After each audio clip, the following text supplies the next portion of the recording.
ప్రత్యక్ష హోదాకి పోరాటం చేస్తా అన్నవాడు ఈ రోజు పాపం ప్రతిపక్ష హోదాని అడుక్కునే స్థాయికి దిగజారిపోయావు నువ్వు జగన్ రెడ్డి.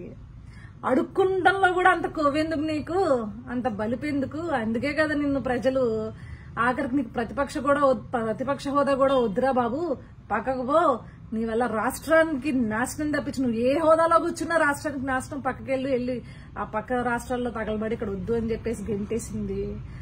మళ్ళీ పోటుగాడంటే ప్రతిపక్ష హోదా ఇస్తేనే అసెంబ్లీకి వస్తాడంట. అసెంబ్లీకి వచ్చి ఏం బీకే లాస్ట్ 5 years ఏం ఓడబీకారు? అధికార పక్షంలో ఉన్నప్పుడు మీరు ఏమన్నా ఓడబీకింది ఉందా? అందులో బూతులు తిట్టుకోవడం తప్పించి మళ్ళీ మీ దండుపాల్యం బ్యాచ్ అంతా వచ్చి రాజ్యాంగబద్ధంగా విలువలు ఇలాంటి పెద్ద పెద్ద మాటలు మాట్లాడొద్దండి, జనాలు చెప్పు తీసుకుని కొడతారు. నీ నియోజకవర్గం కోసం, నీ నియోజకవర్గ అవసరాల కోసమో లేకపోతే నీ రాష్ట్రం అని నువ్వు అనుకుంటే గనక ఆ ప్రజల అవసరాల కోసమో ఇదిగోండి ఈ సమస్య ఉంది, దీన్ని పరిష్కరించాలి మీరు అని చెప్పేసి అక్కడ అధికార పక్ష నేత, పార్టీ నేత తెలియజేయడం నువ్వు అసెంబ్లీకి రావాలి. అంతేగాని అసెంబ్లీ సెషన్స్ అసలు స్టార్ట్ అవ్వకముందే, డిస్కషన్ స్టార్ట్ అవ్వకముందే వెనుజూపు వెనక్కి పారిపోతుంటే నువ్వేం మొగోడు స్వామి, నాకు అర్థం కాదు. మళ్ళీ రాయలసీమలో పుట్టాను పులి అని చెప్పేసి ఎలివేషన్ చేసుకుంటావేంటి?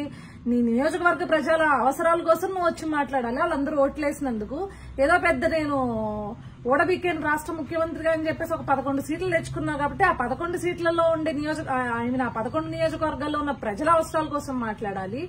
లేదు అంటే నువ్వు రాష్ట్రానికి పెద్ద రిప్రజెంటేటివ్ అని ఫీల్ అవుతా ఉంటావు కదా. నీకు నిజంగా రాష్ట్ర ప్రజల మీద కన్సర్న్ ఉంటే కనుక రాష్ట్ర ప్రజల కోసం వచ్చి నువ్వు దమ్ముంటే నీకు ఒక్కడికి సీట్ ఇచ్చినా వచ్చి నువ్వు ఒక్కడికి నీ ప్లేస్ లో నుంచుని ఇది అని చెప్పేసి నీకు నిజంగా ప్రజల కన్సర్న్ ఉంటే మాట్లాడాలి. ప్రజల మీద కన్సర్న్ ఉంటే అబ్బే ముందే మనకి హోదాలు కావాలి, ప్రోటోకాల్స్ కావాలి, ఇవన్నీ కావాలి మనకనమాట. అవి ఉంటేనే మనం వస్తాం. లేకపోతే రాష్ట్ర ప్రజలు ఏమైపోతే నీకెందుకు, నీ నియోజకవర్గంలో ఉన్న ప్రజలు ఏమైపోతే నీకెందుకు? ఈ పదవులు లేకపోతే ఈ ప్రోటోకాల్స్ అనుభవించడానికని ఓట్లేసింది కాదు కదా. రాష్ట్ర ప్రజల కోసం లేకపోతే రాష్ట్ర ప్రజల తరపున ఏదైనా గొంతు వినిపిస్తావేమో అని చెప్పేసి నేను నమ్మి నీకు ఇంత అని చెప్పేసి ఓట్లేశారు. ఇదండి ఈ పెద్ద మనిషి అసలైన నిజస్వరూపం.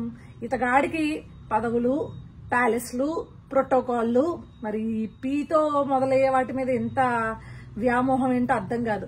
ఇలాంటి ఉండి దర్పాలు, అధికార దర్పాన్ని ప్రదర్శించడానికి మాత్రమే సీఎంలు అవడం కోసమో లేకపోతే అధికారం కోసమో వెంపర్లాడతాడు తప్పించి ఎప్పుడూ కూడా ప్రజల పక్షాన అయితే నిలబడిన పరిస్థితి లేదు. అది మనకు కనిపిస్తూనే ఉంది.